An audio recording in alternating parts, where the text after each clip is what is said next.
Prescott School District. Please rise and join us with the Pledge of Allegiance. To the flag of the United States of America and to the republic for which it stands, one nation, under God, indivisible, with liberty and justice for all. Looking for a motion to approve the agenda. So moved. Second. It's been moved and seconded to approve the agenda tonight. Any discussion? All those in favor, please say aye. Aye. Opposed, same sign. Motion passes. Okay, comments and suggestions from citizens. First, I see several students here today. If you could please stand up and tell us your grade and your name, we appreciate it. Start down there. My name is Greg. I'm in 11th. My name is Alex. I'm a junior. My name is Megan, I'm an 11th grade. I'm Brandon. I'm a junior. I'm Bristol, I'm a junior. I'm Audrey, I'm a junior. I'm Samantha, I'm a junior. I'm Abby Holst, I'm a junior. I'm Brittany, and I'm a junior. I'm Ladarius. I'm a junior. I'm Carson Kessler. I'm a junior. I'm Logan Pacheco. I'm a junior. I'm Izzy Sitters, I'm a junior. Thanks for coming today, and any of the people on the board can sign your papers at the end of the meeting. We have guidelines for our suggestions and comments from citizens. You're given 3 minutes to say what you'd like to say.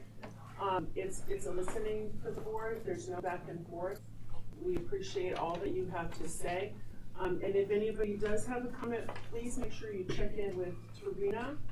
So she can have the correct spelling for your name. So if you wouldn't mind standing up, introducing yourself, and then you have 3 minutes to share whatever you'd like to share with the board.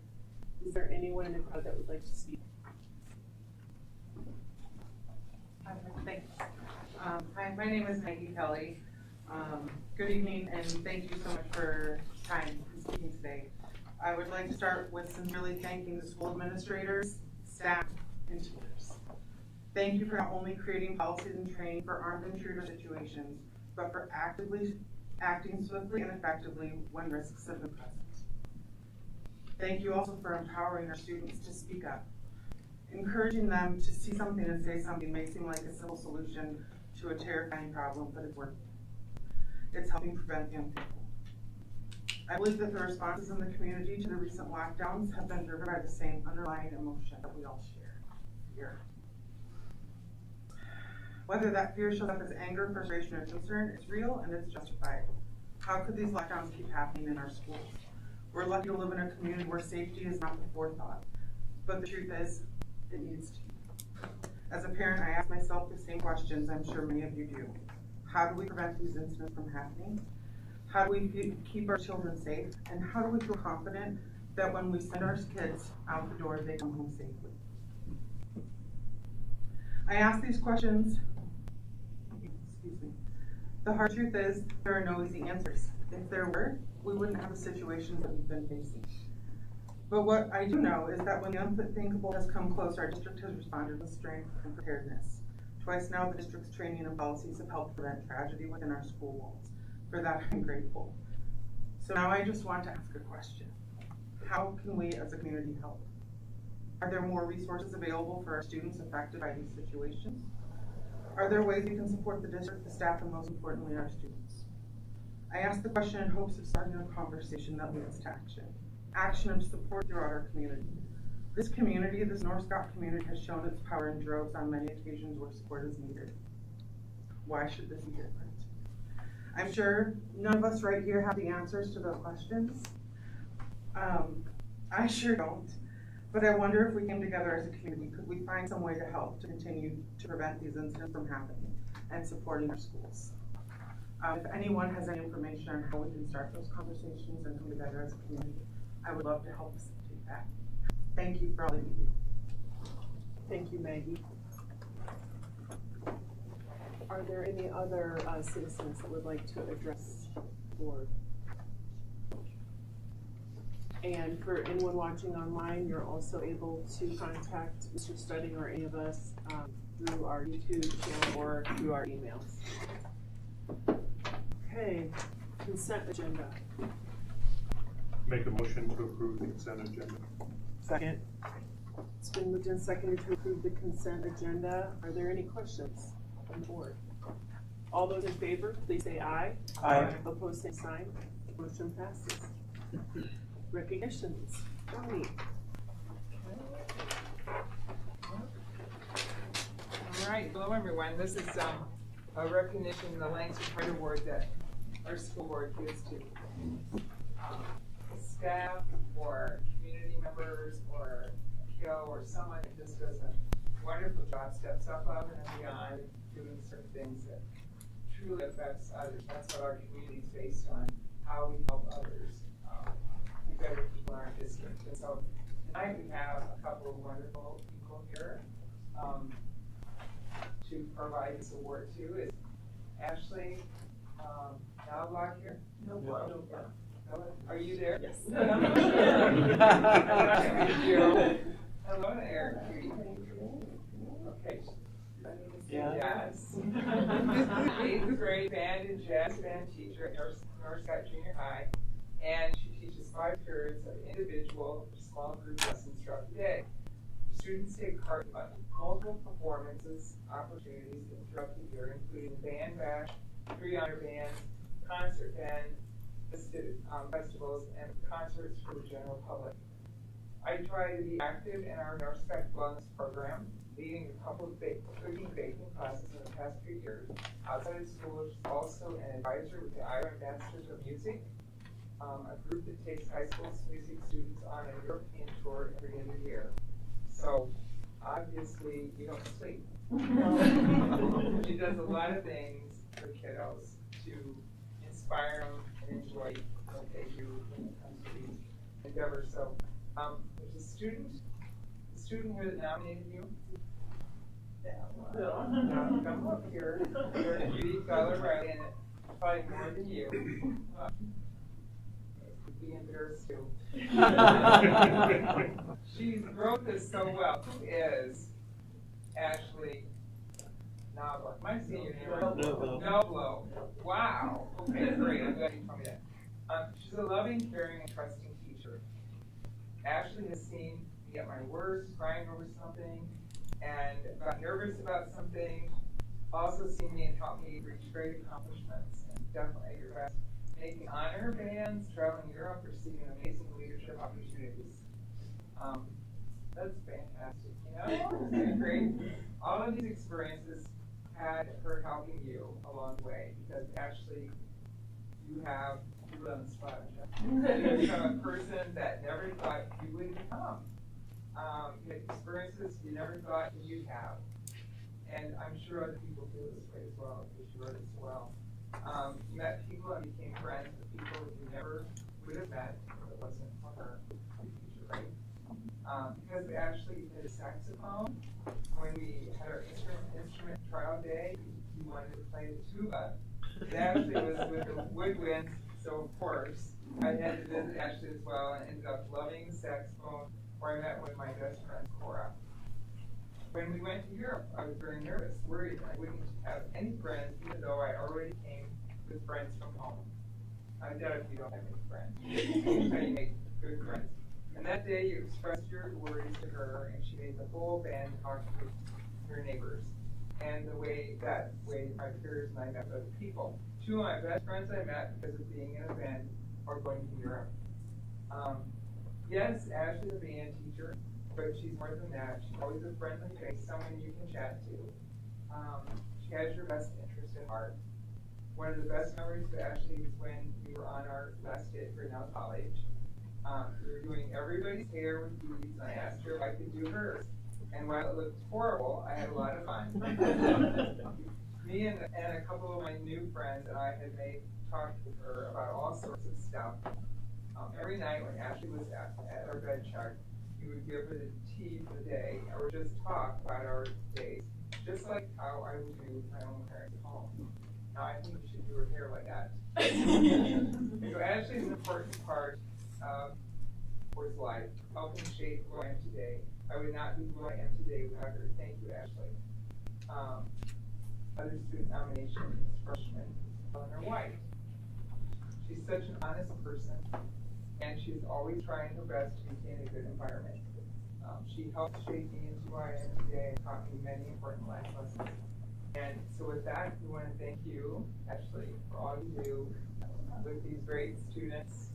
And that is really a testament of making a difference. You deserve this Lancer Pride Award more than anybody, right? So thank you so much. Thank you.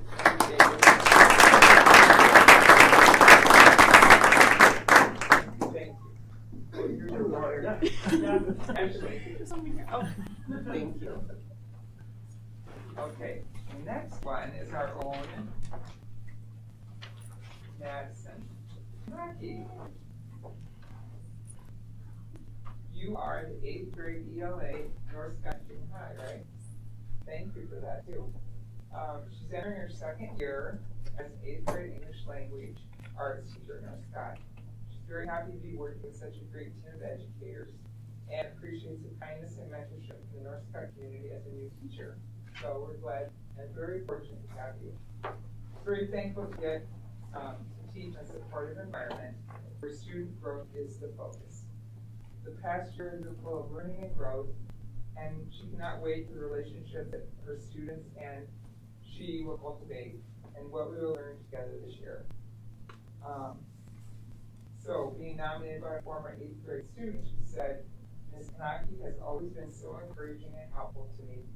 For example, I was debating on if I wanted to submit a response for honors English at the high school. When I talked to her about it, she was so positive, and she told me I had good grades and should at least give it a try. All because of Ms. Kanaki's great teaching and positivity, I was able to get into the high school class without taking honors the previous year. Ms. Kanaki has positively impacted me in so many ways. She is the sweetest teacher ever and has so much patience. She also always takes the student feedback and tries to use it to make class more enjoyable. During this person's experience in her class, she would always take the time to help me and my classmates to raise their grade. Is that student here? She could not make it to Okay. Well, good. This is lovely. And as a 7th grade student, her grades were not perfect, especially English, but thanks to Ms. Kanaki. Amazing teachers teaching, I was an A+ student in her class all year. From this experience, I will never forget where I learned to love my least favorite class and become my favorite class. So we want to thank you, for coming back to our school district too, by the way.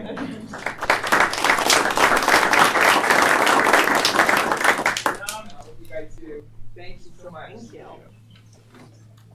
It's a pleasure. You don't have to stay. Yeah, you don't have to stay. We wouldn't want to punish you. Okay, recognition. Thank you so much, you guys. We have Madeline Judson took 4th in individual tennis state, qualified for state, and made it in the top 4, so congratulations to her. Golf actually is happening right now. We have Jackson Atkinson and Von Roseman would have qualified individually, but our whole team qualified. In fact, the MAC conference had 3 teams qualified. Bettendorf, Cosmelli, and us, as of starting out our meetings today, we were in like 5th place, and was it Jackson, Frank? Jackson was winning it at one point, and so they're doing very well at the state tournament right now. So congratulations to the boys golf team. Wonderful. Okay, on to bills. Jill. Thank you. This evening I have $1,017,145 of bills presented for approval for payment. Items I selected to highlight include payment to Allied Construction Services for $35,603, and that was for several district-wide painting and touch-up items this year. There's a payment to Builder Sales and Service Company for $475,783 for improvements to Lancer Stadium, and the district has received reimbursement for that payment. And a payment to Erie Works for $26,947 for the start of the Lancer Run site development. Thank you. Looking for a motion. Make a motion to approve bills. Second. It's been moved and seconded to pay the bills. Any questions for Jill on the board? Okay, all those in favor, please say aye. Aye. Opposed, same sign. Motion passes. Okay, there are no committee reports. Administrative updates. Kyle, you want to start? Sure. Yeah, Virgil Grissom's been busy the last month. Our kindergarten, second, fourth, and sixth graders had their ecology day out at Rock Creek Marina, and it's always a great time out there, and they always kind of mix it up, and we have some different activities, and so we had students that were canoeing and kayaking, some got to practice archery, different team building activities, and it was just a great day for us. And then on Friday, we had our annual PTO walkathon. Our students met their fundraising goal, and as always, part of the deal is I get hit in the face with a pie. And this year, I had 2 students tied for the top earner, so that meant 2 pies this year. But again, we've lucked out. We've had some great weather for some of our events recently too, and just always a lot of fun to see all of our families come out for that too.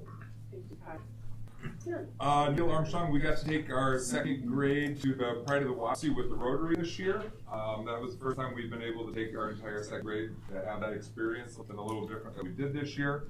Again, getting them outside, it was a beautiful day out at the pumpkin patch, the kids with smiles on their faces, grabbing a pumpkin when they came back into the building.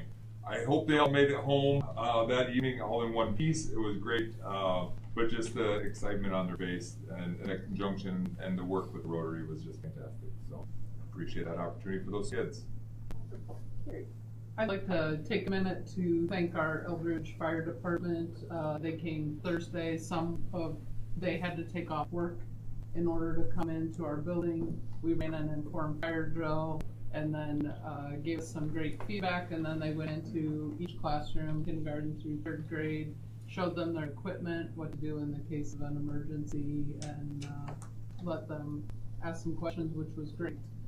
The other thing I would say is if you have an opportunity to tune into our music performance, November 10th, grades 2 through 4, even if you listen to the YouTube channel, it is one that honors our veterans, and they do an outstanding job. It's great. Yeah, a lot of different events going on at Allen Shepherd in the last month. We've had a lot of volunteers help us, whether it was a Heritage Day or a Donuts for Grown-Ups Day. So big shout out to all the parents that helped with that, particularly Katie Grunwald. She was kind of the leader of getting our Heritage Day event kicked off, and that was a great day for our students. The one I was going to point out was our Donuts for Grown-Ups. I was actually typing in our notes here, and Carrie was on the document too. And we bought over 1,000 donuts, and she said, "Well, how many did you eat?" And I said, "I only ate 2." I left it in there just to clarify, not all 1,000 were for me. We had a great turnout, and appreciate all the volunteers who helped make most of this happen for us. So. Aaron. John Glenn also had Ecology Day at Rock Creek Marina, just like Grissom did, and it was again amazing. So we're very grateful for our PTO for helping fund those field trips. I will highlight that last week we again focused on safety. So nurses throughout the district, as well as Bruce Schwartz and John Sala, came to our staff meeting. We looked through our Stop the Bag trauma kits and practiced with tourniquets. Our teachers implemented the Alice training with our students according to age-appropriate district-wide script. And then continuing on the theme of safety, our Donahue Fire Department came to talk with our students about fire prevention, and they even demonstrated a rescue through the playground equipment, demonstrating how they would go through a fire to save someone, put them on backboard. So again, just continuing to keep safety at the forefront at John Glenn this year. Thank you. All right, shout out to the Eldridge Fire PD. We had ours right before they went to Ed White, so literally left our doorstep, went over there. But I will definitely talk about the color run. We had our color run. It was great weather. Community showed up. It was awesome, and it actually was the same day as the Ed White fun run too. So that made it a little more interesting. But we raised a ton of money for our students to have field experiences, field trips, and things throughout the year. And then also, always blows me away the amount of students. We had over 50% of our student body participate in our season 1 of junior high athletics. And if I were to put the numbers in for music and things, it's like 100%. So it's fantastic the amount of students going out there and doing great things. We've had concerts, homecoming pep on. I want to say thanks to the high school for coming over. It's an awesome environment. The band did a great job with that. And got some artwork up there too. The high school and the junior high collaborated on some artwork. It was seen at the homecoming game. And then we have the Red Wall Junior going up at the junior high. So a lot of stuff going on at junior high. Thank you. Piggyback off Chad, I like the pictures as well. We had a good homecoming week. Parade was awesome. There's our homecoming court there. Football game we won, and the dance was awesome. Update on the Steubenville home. There's actually probably more now. They got the trusses up, the roof's going up, so there's some progress pictures there. If you get a chance to go out there, it's going to be a beautiful home. Over $500,000. That's when it's all said and done, maybe even more. So great job by that department with Jason and Dave in particular. We had concerts on Monday and Thursday, choir and orchestra. There's some pictures there, and then same piggyback off of Chad there. 329 of our 1,100 kids are involved in extracurricular. You add in band, choir, orchestra. You'd have probably 600 for sure. So over half, 55-60% of our kids are involved in something in the fall. So great job. Thank you. Heather, anything from the special ed? I think for us, we've had 2 of our para trainings so far this year. Great turnout in this last one. It was exciting because they learned a lot of different strategies to use with students at any time, anywhere, free of cost. We participated and practiced them. Some were calming, some were motivating. It's always good to see those associates out there getting training, being prepared to work with their students. Thank you. Nicole, anything curriculum?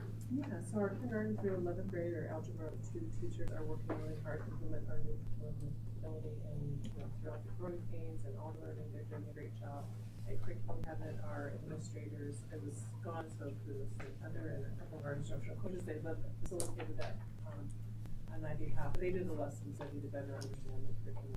So when they're in the classrooms, they know what really best support our teachers. So that's Curriculum Cabinet. Thank you all for sharing all the good news that North Star has. Okay, we're on to the Regional Innovation Center presentation.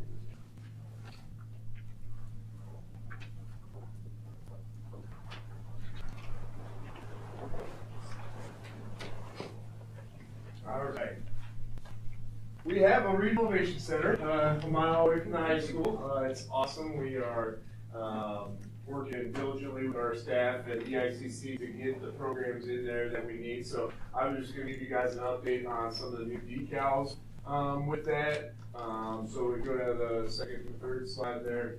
We work with DMW Design with a lady named Beth, Michelle and I actually, we sat down with her quite a few times with Mr. Hunter and a few other people, and we went through the plans of what we wanted for signage, basically to make the building, it's already an awesome building, but what can we do to take it to the next level? So went through the plans and then kind of talked a little bit with the budget and decided what we need, what we need, and what were things that we wanted for that building. So we have the exterior signage there for kids to know where we're coming in, but also to provide that safety with the front windows too. And that really dolled up that front area. You can see the conference room there. If you go back up to the cabinets already interior. So just some stuff that big commons area space that bare walls there for whatever it was, 5-6 more students in there, but then you add that in there. If you guys have class at the RSC, I think you'd agree with it. It's awesome, and the signage of the rooms and stuff, help know where to go and adds an extra fun element to it.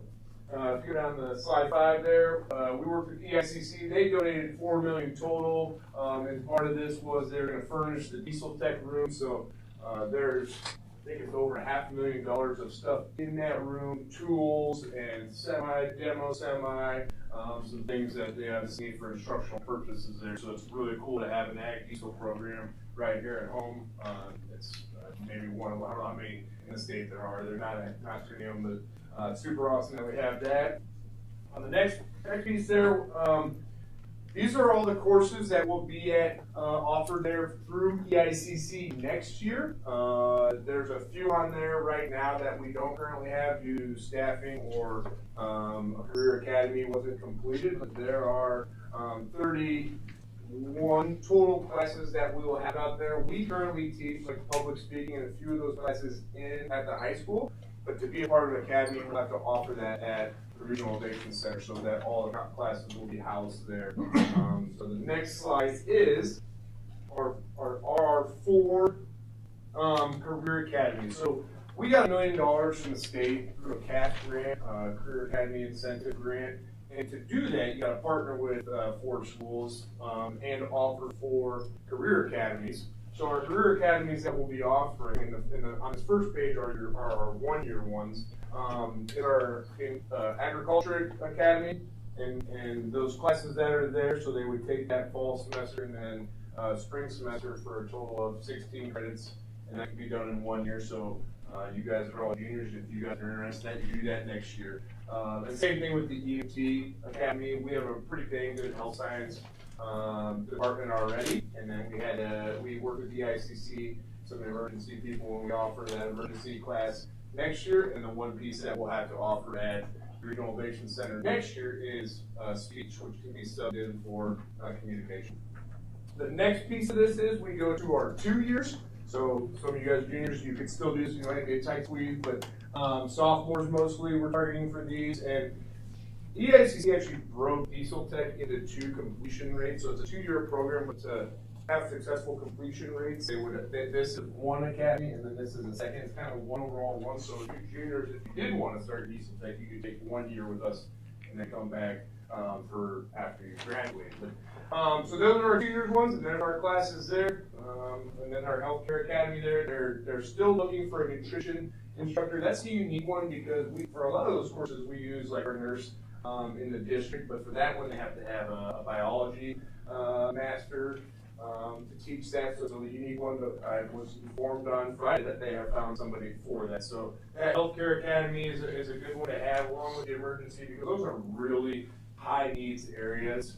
Kids can walk out after having these and get a job right away for a really good salary. So the next one is our unique high school courses that are out there taught by our teachers. So there's 15 there.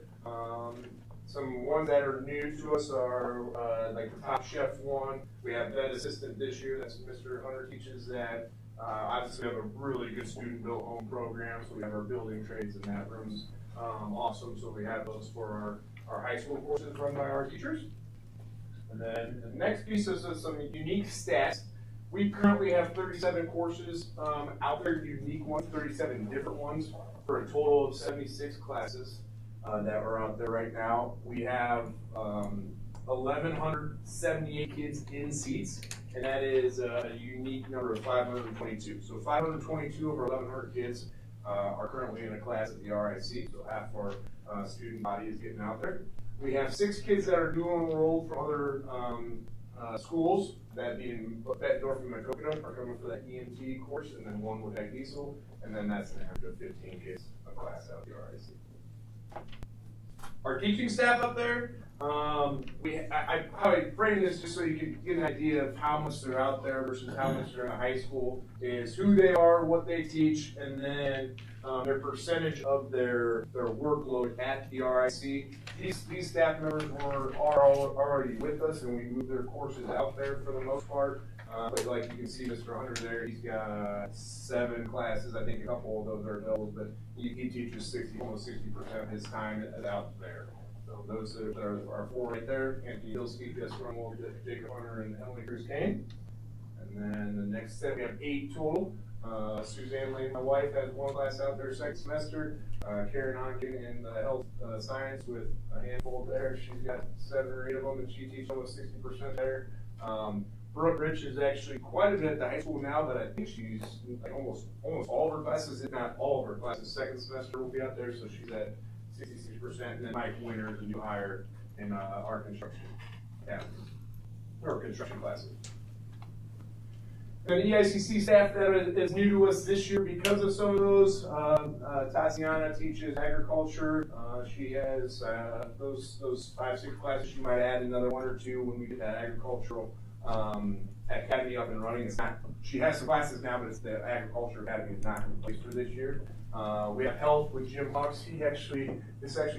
After I made this presentation, he actually got promoted within like last Friday, so he's actually now ahead of that, or higher up in that department. He will fill in if need be, but we actually have a different person that will be coming to replace Jim for that class in the spring. And Mr. Kobe, seen him in action a couple times. He's a really good diesel engineer. We also have Tom Arns up there.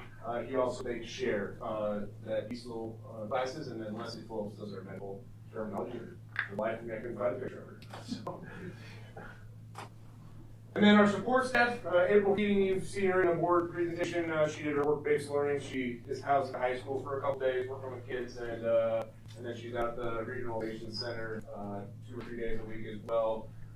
That sets up a lot of our awesome opportunities with our business partners, job shadows, apprenticeships, internships. So she's out there. Urshan's one of our night custodians out there, takes care of the building, makes sure it looks nice and clean. And Josh Pesca is our administrative assistant, and I think you can tag about 80 other things under his job title. He runs the forklift, he does a lot of things, sets up meetings.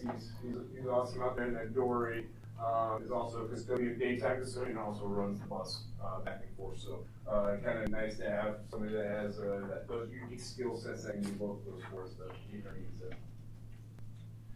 Some funding sources. So here is all the money that came in to support this building. I won't go through the whole list, but some really cool things there. We furnished the robotics room all on a American Waters grant. We helped with the construction room with Tri-City Electric. A lot of money obviously coming in from donors. It's super awesome that our community bought in and helped provide this opportunity for our students. And then how some of that money got allocated out. So just numbers there on what went into building it and furnishing it, and then some of our instructional supplies and other furniture items that we got there for close to $20 million. So, some things looking ahead for me. One of my next steps is we want to encourage other kids from other districts to come over and dual enroll with us. Obviously, we know some of these programs might encourage open enrollment, but the goal is dual enrollment, that they can still do their home district and then come up for these unique classes. So I'm going to share that with principals and guidance counselors, school counselors, sorry, all counselors. So 46 of those offerings that we'll have there, so they are aware of it, so we can get more kids. Like I said, this year we have 6. The goal would be to increase that by a lot. To promote those career academies, those 4 that we have, we're pretty close to having like 6, 7, or 8. It's just a few things that if we can get staffing and establish those. And then just establish my goal is establish a timeline for the store. We have kids making really cool things. We're gonna have a lot of unique classes. What can we sell in that store? When can we do that? And when can we get that store up and running? So those are kind of my timelines for looking ahead and my goals.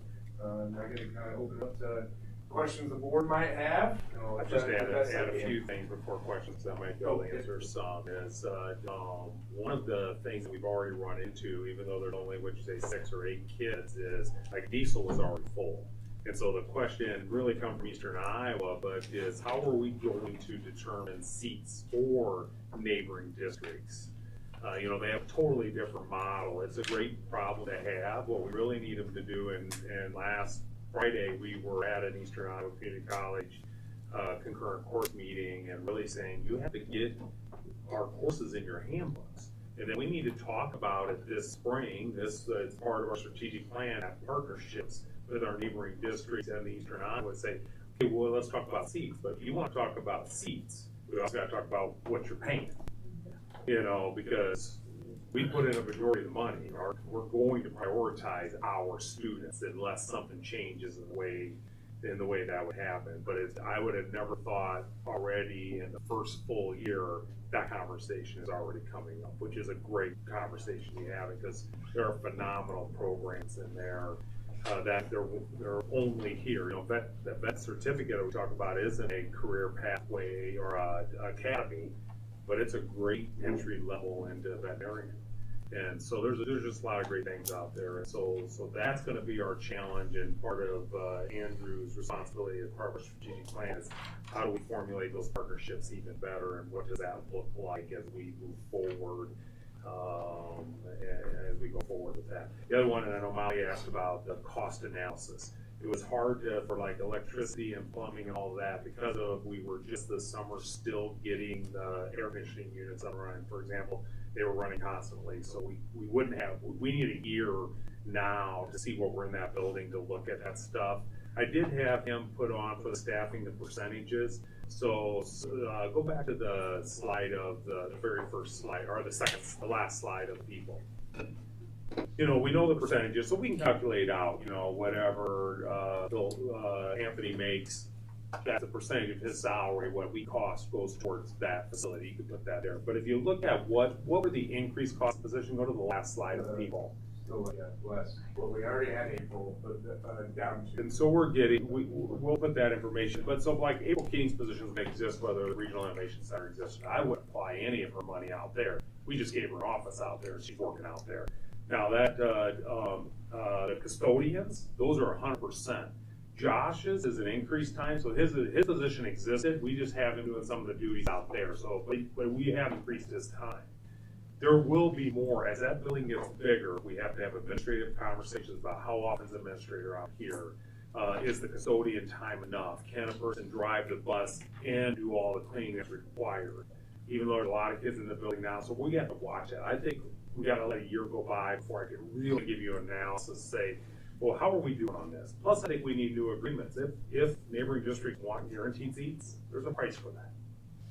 And so I just wanted to throw those things out there. Those are conversations that we've had as he was preparing for it, for the presentation. I know Joe put together some information on cost of people and things like that. My first time doing a 2080 agreement, so yeah, I definitely think we can readdress that and have a move forward with a better one on that. Yeah, go ahead, Tracy. So the academies, and you have some of the classes that are offered in the academies outside of the academies as well, right? So if they start in the academy, they have to do. Currently, yes, and that, my goal was to get as many kids out there in those classes and then get encouraged in those academies, but if they take a class that is a part of the academy but don't finish the academy, it looks bad on EICC and looks bad on us. It'd be like a kid not graduating. So what our goal is, when we get kids interested in an academy, that we get them scheduled, not just, so if they're interested in agriculture academy, they don't just take these 2 classes and then fill in they need to really take those 4 and try to complete. And get you that get a academy certificate, completion. each academy offers a certificate at the end of that academy, or is it? Yes and no, that some of them have attached, our IRCs, like our EMT Academy, they'll pass it. If they take a test, they get passed and they can get a certificate in that. So yes and no, depending on the academy and depending on if they pass the test, they can get those certs. Yeah. And many of them also lead to that half tuition the next year when they graduate, if they want to continue that program in the next higher level. So if they finish also the have a great academy, then scholarship they qualify program. for that, okay. Yeah. They will usually take concurrent classes. In concurrent classes. Any concurrent, Yeah, okay. which is awesome. Yeah. That's wonderful. Joni, I'm sorry. Oh, I just wondered when you were talking about other districts, how are we helping them advertise? So their students, it's in front of their face, the parents and students, how are we helping them see that that's even an offer? I let them know at the end of last year, but it was late, they didn't have all our classes finalized yet, and their kids probably already had their courses selected, so this year will be much better. Like I said, I'm getting that out to them, as early as tomorrow, so getting that email and saying, hey, these are our classes. Later, So kids, you're I don't know what their process is for getting Regional Innovation Centers classes into their handbooks for their course guide, but that's what, I mean, I talked to Haley Hood at Beth North and, people at TV about all these things, yeah. You would hope that they are. Yeah, and that's why we promoted it last week. It was nice that Eastern Iowa had us stand up and talk about our regional center, and we said, listen, if you want your kids to have access, then you have to get your course handbooks, and we all know that's in December. Course handbooks are generally done in December, so that conversation, that's why as far as strategic plan for him to take the lead, to make sure we're meeting with those schools and getting it in there. The problem is if they don't, what we find is they overhold that to us, because you're not gonna tell us we can get diesel through us, and I know I'm going to North Carolina to get diesel. Yeah. So in the end, it's in their best interest to keep their students and dual enroll them for it. And so it's a great problem to have. I hope it is we're sitting in April going, okay, we got 50 kids who want diesel. We only have slots for third, 2 seconds or whatever. How are we gonna do this? It was just a question because, number one, I'm so excited our students have this, and what a time. I mean, it seems just like yesterday we were talking about this before the structure was being built. All the process of getting this and working on this. So it's here today. And this is exactly what we hoped for. This is exactly what's happening. And we appreciate all your work on this, Andrew, and all the administrators and everybody that's had any involvement in this. This is an exciting time to be a Northside student. This alone, many other things too, but this Innovation Center is absolutely spectacular. Thank you so much. This is great, guys. Quick question, I know on your presentation it talks about establishing the RIC store, the timeline. Yeah. What is the timeline? There's some things I gotta go over with, and just the structure of that. I talked to Linmar, my old school actually had a comment cafe, and just talk about what we can get in front of students and what's gonna be what the community wants. I don't want it to be in a clothing apparel store. We have a lot of the stuff in place, the furniture and the makings of it's probably another conversation or two with Mr. Hunter, Jill and Joe, and establish, hey, let's get this open by spring break and then next year, et cetera. But get that to the point of, hey, what are we selling and how do we get the accounts going and go from there. So it's really important that we set it up right. It'll have to be an enterprise based off of our research at the end of last year. And what do you want to do with it? Are you talking about paying kids? We want to make sure we set it up right so we can accomplish what the instructors, what the administration want to accomplish. Because you could set it up and then it's state money and then you can't have the stuff you wanted it to. So we want to make sure that part is done appropriately. My first time doing that, so I don't want to rush into doing something wrong. You know? Yeah. Have we published what it would take if people want to reserve the building or any rooms in there? Is that complete yet? It's not complete on, our policies haven't been updated. We bumped that policy meeting back, but Jason will come to the next one. But if people do call us up because they want to rent it out, we're just supplying our current, like they're renting a space out in high school. So we have quite a bit of things, but typically they're nonprofit people we wouldn't charge, especially if we're already custodians on duty. With anybody who uses our facilities, if we have to bring custodians in, they have to pay. Even our nonprofits have to pay that aspect. So it's not necessarily on the facilities reserve, but if people want to. They just get a hold of, actually Josh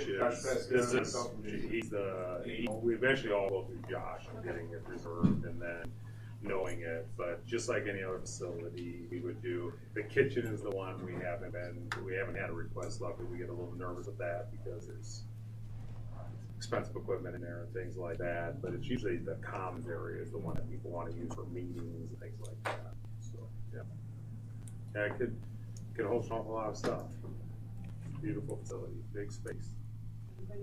Just a quick question. So I just want to make certain. So when you offer English Content 101 out, is that EICC class or is it Donovan going out there doing that class? Go teach one out there for both of them, so yeah, so it goes back and forth. Yeah, the healthcare one will have an EICC. It'll be on. I just wondered if we were actually taking classes out of here to go down there, but I understand keeping those classes for those academies makes a lot of sense. So it's a scheduling nightmare. I'm glad it would be nice if we'd have some flexibility from the state to say, well, we're teaching the course. Does it really matter whether we're actually at the center? We complete the course, but right now the rules are it has to be taught at the center in order to be a complete academy. Heather Mize, I can't say last name. Heather M. Mizon is there. I say last name. She was pretty flexible because they wanted your whole career academy like now. Sooner than later, hey, you got two, we're getting close. So she was good. Yeah, like hey, there's red tape to go through. Yeah, she's been really good to work with. So is that all sections of 105, or is it just kids that are in that healthcare academy was one of the classes they need to take. So anybody that's in that healthcare academy is 15 kids. That's a class of 15 kids. 25, 30, 35. Is it any different than the regular 105? It'll be the exact same courses. Okay. And if it fits into another kid's schedule that's not in the academy, can they take that? Can they take that course there if that fits into their schedule? Because we want any kid that's a part of an academy class to take the whole academy. However, if you have seats available, you're going to have to fill it in. Okay, yeah. If some kid's schedule doesn't work. It's a coding thing too. An academy course is a different code for EICC versus like CCIR. So. So basically we want if they're in a class out there as a part of an academy, we want to take the whole academy. Is the guys who are good to our students in our competition. Anybody else? I can see it kind of did. Well, psych is on there too, and I know like every year we have 4 sections of 30 kids, like 120 kids, right? So does that mean we're gonna have 3 and then just a 15-person section out? You know, like, or are we gonna have 10? We're sort of trying to balance Right? sections So- for obvious reasons. But yes, you actually could have that happen, just because in order for us to meet the academy definition, you would have that person go out and teach one course on that. But the other 15 then could, I mean, like that one section could all be out there, right? You're not gonna deny 15 kids the regular 105 because we have teach it out there, right? I mean, they could theoretically go out there. Yeah, we've maximized it. Just a break for us. Anyone else have any questions? Thank you, Andrew. Thank you so much. Great report. Exciting. Okay, no old business, new business. Yeah. I have another, school budget review committee request. It's that time of year. I usually bring one to a board meeting here in, September, October, November, based on due dates with the state. But this one is related to, limited English proficient students, so we do get some weighted funding for that. But if our actual costs when we close out the end of the year exceed the funding that we get, we can submit a request to the SPRC to get a modified supplemental amount, just to increase our budget for that. So this evening, I'm asking for board approval to send this in. Looking for a motion? I'll make a motion. Second. It's been moved and seconded, to approve the request. Any other questions for Jill? All those in favor, please say aye. Aye. Opposed, same sign. Motion passes. Okay, Mr. Spence. Yeah, I have a couple things. One, I did want to point out that we had a citizen send us that Dyslexia Awareness Month and all that great information. And just recognizing it is Dyslexia Awareness Month. Many of the changes we've seen at not only state level but our school level really has been driven by the research behind that. I know you all received emails to a lot of great information was sent to us. Enrollment count actually has to be finalized on the 15th. It looks like kids who live in the district were down approximately 63 students. We're still waiting for the open enrolled out to get finished out to know what that exact number is. Number of kids in seats. Open enrollment's up by about 30, but we will be down actual kids in seats by about 30 students. And so what does that mean? You know, it's about 2% of kids who live in the district, meaning if we get 2% new money next year, we would be at 0. You know, and so it would be like, it would be a couple years now, because we're guaranteed budget 1%. We know we'll get 1% new money next year, but if we're held harmless, remember you gotta pay it back the following year. So as Jill and I met, Jill said, well, I'm really thinking about this in 2 years, right? This year might not be as bad as next year. If you look at our student count, from 4th grade on up is 240 all the way up to 290. Freshmen and sophomores are our biggest classes. This year, seniors is the smallest, 262 in the high school, and we've only been bringing in anywhere from 200 to 212. And that's our 3rd grade on down. And so last year we graduated 270, we brought in 212. It does not look like anytime soon will we end up where we're bringing in a bigger class than we're graduating for a number of years. And so, you know, open enrollment impacts that, there's other things that impact that, but that's where we're at on student count, and it's that, I would say, it's that first piece to the puzzle when we start already talking about next year's budget. American Education Week, November 17th to the 21st, that is the one the district recognizes. We do, as a district, we recognize our staff, send out stuff, and for the last 2 years, the board, Tracy, you organized something up from the board and myself, and so I'm assuming we're okay with Tracy organizing something again. Awesome. I just got voluntold. The organizational meeting is the 24th. I know the election's early, but remember, until it's canvassed, we already have a board meeting, so the actual organization will be on the 24th. And then this week was kind of different. I'll just point out, it's Parent Teacher Conference Week. Every building has Parent Teacher Conferences, and Friday is a conference comp day. And so the way the calendar worked out, but that would be new. So you might say, well, this is kind of different. Why are we off this Friday? Well, because we kind of set up a mini fall break for families. We're off, the students are off Friday, but then Monday they're also off because we have Professional Development Day. And all conferences are happening this week. So That's all I have. Great. Any board comments or correspondence? Anybody have anything to bring up? No? Okay. I would suggest we will have somebody read the closed session, go to closed session. You might want to have the students not knowing how long will be closed session, sign their forms. There could be potential coming out of closed session, back open session to act upon the land purchase. That would be the one thing they would miss. So we can take a pause. But if we could just, I would suggest, take a motion, take a pause, sign it, and then we'll let you out the room, go to closed session. Makes a motion to take a pause. It's been moved and seconded to take pause for the students. All in favor? Aye. Okay. So anyone can sign.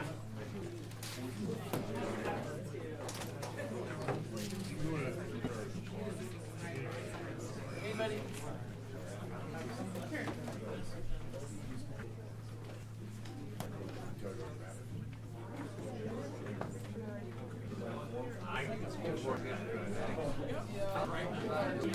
Yeah, you bet.